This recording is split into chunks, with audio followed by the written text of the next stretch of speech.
અમરેલી જિલ્લાના કુંકાવાવ તાલુકાના જીતુડી ગામ ખાતે સરકાર દ્વારા પશુઓને લંપી નામના રોગની વેક્સિન આપવામાં આવી હતી. જીતુડી ગામ ખાતે મોટી કુંકાવાવથી પશુ દવાખાનામાંથી આવેલી ડોક્ટરોની ટીમ દ્વારા જીતુડી ગામે પશુઓને લંપી નામના રોગની 185 પશુઓને રસી આપવામાં આવી હતી. તો લંપી નામનો એક મોટો રોગ ફરી વખત આવતા પશુપાલકોમાં ભય ફેલાયો છે. ત્યારે આ રોગ ગાયો તેમજ બળદમાં આવે છે. તો આ લંપી નામના રોગથી પશુના શરીર ઉપર પોલા થવા લાગે છે અને થોડા સમયમાં પશુઓ મૃત્યુ પામે છે, જેને લઈ સરકાર દ્વારા ગામડે ગામડે પશુ દવાખાનામાંથી ડોક્ટરની ટીમ દ્વારા પશુઓને વેક્સિન આપવામાં આવે છે, જેનાથી પશુઓ સુરક્ષિત રહે અને સ્વસ્થ રહે છે.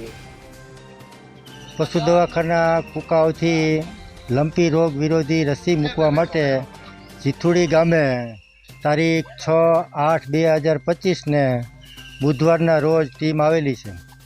ગામના શક્ય એટલા બધા જ ગાય વર્ગના પશુઓ, ગાય, વાછડા, વાછડી, બળદ અને 185 પશુઓને રોગ વિરોધી રસી મૂકવામાં આવેલ છે. પ્રકાશ વગાસિયા સાથે CN24 ન્યૂઝ, કુંકાવાવ, અમરેલી. હવે જુઓ દેશ દુનિયાની તમામ ખબરો તમારી આંગળીના ટેરવે.